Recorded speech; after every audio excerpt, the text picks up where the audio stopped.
बहुत ही घटिया और शर्मनाक भाषण इन्होंने यहाँ पे दिया है। और बताती हूँ क्यों। बात असल में ये है कि बीबीसी की डॉक्यूमेंट्री ने आपका कच्चा चिट्ठा खोल के रख दिया। जो इस एज के बच्चे शायद ना जानते, उतना ना समझते हो, लेकिन इनसे जो वरिष्ठ है वो जानते थे कि 2002 में क्या हुआ था। विदेश में छपी बातों पे तो इतना है कि आपका कार्यक्रम छोटा पड़ जाएगा। वोल्कर रिपोर्ट, जिसने कहा कि सद्दाम हुसैन ने सीधे तेल के बदले पैसे दिए कांग्रेस पार्टी को, जिसके लिए नटवर सिंह को इस्तीफा देना पड़ा। उन्होंने अपनी किताब one life is not enough में लिखा है, जाके चेक कर लीजिएगा। जॉन केनेथ गैल्ब्रिट की किताब एम्बेसडर्स हैंडबुक में उन्होंने क्या क्या लिखा, नेहरू जी के बारे में बोलना भी नहीं चाहता। नवंबर 1991 स्विट्जरलैंड की मैगजीन ने स्वर्गीय राजीव गांधी की फोटो के साथ लिखा कि उनका स्विस बैंक में अकाउंट है, 1.87 बिलियन स्विस फ्रैंक का अकाउंट है, जिसमें पहले नॉमिनी सोनिया जी थी और 18 साल का होने के बाद राहुल गांधी जी हो गए। अगर आप छपी छपाई बातों पर जांच करवाना चाहते हैं विदेश में, तो बताइए, फिर सबके ऊपर जांच होनी चाहिए।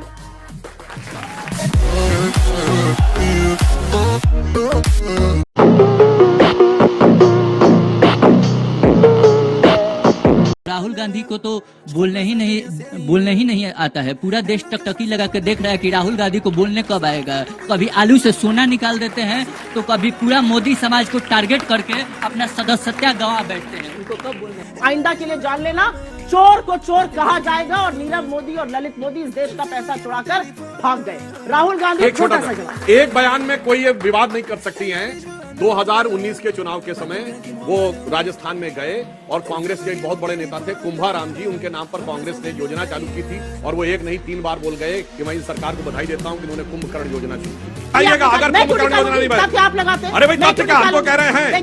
कुंभकर्ण योजना नहीं बोला था, आपने नहीं बोला। मैं तो तथ्य के साथ बोलिए, नहीं बोला था। मैं तथ्य के साथ नहीं बोला था, बोलिए ना। तथ्य नहीं बोलिए, नहीं बोला था, बोलिए नहीं बोला था, नहीं बोल पाएंगे। और अगर पूरा नाम बोलना पड़ जाता, मोक्ष गुंडम विश्वेश्वरैया, तो पता नहीं क्या होगा।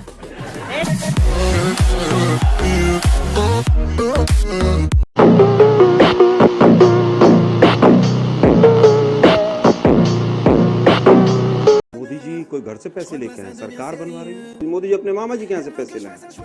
3600 से ज्यादा दंगे हो देश के अंदर, लेकिन संसद भव्य होनी चाहिए, क्योंकि वो आधुनिक भारत का प्रतीक है। गजब है भाई, रामजादे हरामजादे कहकर वोट मांगेंगे और संसद में बैठेंगे। We are the mother of democracy. शायद जिन लोगों ने हिस्ट्री पढ़ी हो तो कहा जाता है इंग्लैंड से शुरू हुई थी। मैग्ना कार्टा आया था, जिसने राजा के अधिकारों को नियंत्रित किया था, संसद का स्वरूप बना। मैग्ना कार्टा कब आया? 1215 में। हमारे यहाँ चोल साम्राज्य में 10वीं शताब्दी से जो हमारी नगर पंचायत और ग्राम पालिकाएं कनेक्ट होकर आती थी। वैशाली का गणराज्य 2500 साल पहले था। और आपको पता है, वैदिक काल में सभा और समितियां बैठ के निर्णय लेती थी। राज्यसभा लोकसभा शब्द वहां से आया है। उस देश उस संसद में बैठता था, अभी भी जो ब्रिटिश वाइसरॉय की एग्जीक्यूटिव काउंसिल के लिए बनाया गया था। इधर संसद भवन यानी लोकतंत्र के मंदिर का भी नया स्वरूप आ रहा है, उधर भव्य श्री राम मंदिर का भी नया स्वरूप आ रहा है।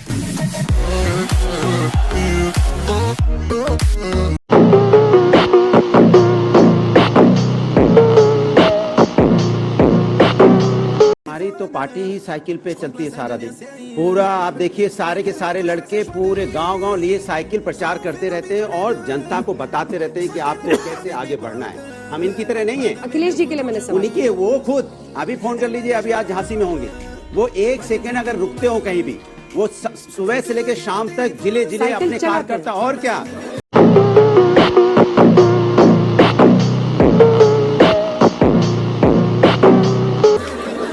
मैं गलत कह रहा हूँ क्या? वो सुबह से लेकर शाम तक जनता के बीच में रहते हैं, इनकी तरह एसी में नहीं बैठे हैं। बस वो जौन सी गाड़ी पे जो साइकिल पे चले, जरा उस साइकिल देखिए। हाँ। सबसे कॉस्टली वाली 30-40 हजार रुपए वाली साइकिल है। अच्छा, और ये दरभंगा में फ्लाइट चल रही है ना, तो रेगुलर फ्लाइट जा रही है, इसमें सब जाते हैं। आपके सैफई पे जो एयर स्ट्रिप बनी हुई है, उसमें कौन आम आदमी करता था? कोई फ्लाइट चल रही थी क्या?